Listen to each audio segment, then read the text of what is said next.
Hello, and welcome to this review of the Forgotten Princesses historical romance book series by Sophie Jordan. I'm Olivia, your favorite resource for book recommendations you can easily screenshot. You're watching Random Olive Reads. First up is Wicked in Your Arms. Greer is the illegitimate daughter of a wealthy businessman and being trotted out on the marriage mart with a huge dowry.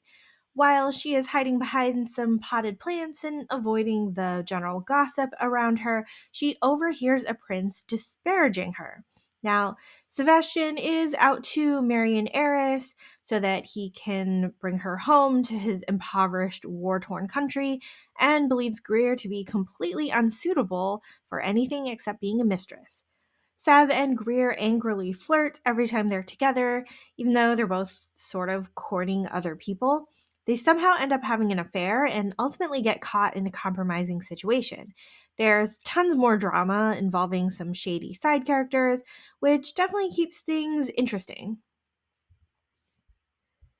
Next is Lessons from a Scandalous Bride. We have Cleo, who is the sister of Greer and also on the marriage mart. She has been courting a very elderly earl, much to the concern of her family. She has good reason, though. She is looking to marry someone who will not, or cannot, make demands of her in the marriage bed.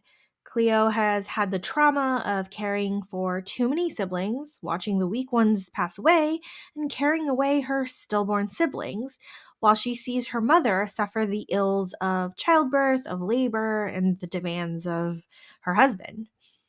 Cleo wants very much to avoid that type of life and entrapment, so she avoids men who might prompt that type of future.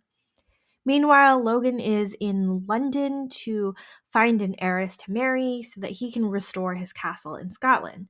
While he's busy courting some vapid debutante, he's much more intrigued by Cleo and declares that he'd rather marry her instead. She refuses, of course, but he is persistent in his pursuit. In this book, we're mostly dealing with Cleo and her emotional issues and learning to accept the affection and passion that she's been denying herself.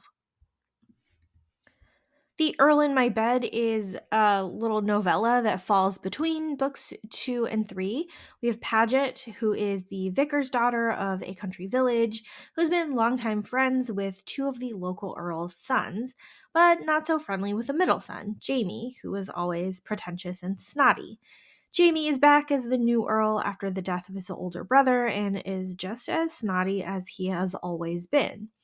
While Paget had always had a bit of an understanding with Jamie's younger brother Owen, the wartime separation has dimmed her affection. With Jamie back in town, Paget is physically attracted to him despite her distaste for his attitude, and Jamie's had his own feelings of inadequacy and loneliness with not being the preferred playmate of his own brothers, and right now he covets Paget's attention. This one is a short novella that wraps up pretty easily and neatly, not too much angst, and then we do slightly hear about Owen, who is our main character of the next book. How to Lose a Bride in One Night is the final book of the series. We start with a wedding day for Annalise, where she is marrying a handsome duke and then setting off on a honeymoon barge on the river. Except that her charming duke turns out to be an attempted murderer, suffocating her with a pillow and then throwing her in the river. She washes up on shore unconscious and is rescued by Owen, an earl back in England from the war, with his own nightmares and demons as a former assassin. Owen is stuck with an injured, feverish, and unconscious Annalise until he finds some assistance with her care. When she regains her consciousness, she pretends she has amnesia so that she doesn't risk being returned to her husband by this upstanding stranger. With a broken leg, Annalise is even more vulnerable to danger, but somehow extracts some self defense lessons from Owen despite his hesitance to get closer to her. These two are very clearly attracted to each other, but Annalise is keeping secrets and Owen is all sorts of emotionally damaged. Still, the bonker setup was a great way to hook me into the story. This series is interconnected through a set of newly found sisters, all daughters of a wealthy businessman. Since these ladies did not actually grow up together, there isn't really a very strong connection between the books, but the series does move along chronologically. I do think you can read each book as a standalone.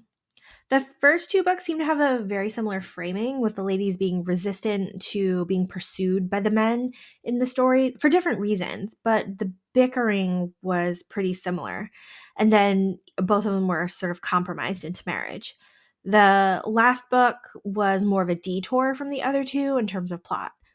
Overall, I enjoyed reading the series. I liked seeing how the various villains of the stories got their due, and there's definitely lots of action and adventure. Thank you so much for watching this video. Links to all of these books are in the description box. Like and subscribe so you don't miss future videos, and you can follow me on Instagram at randomolive.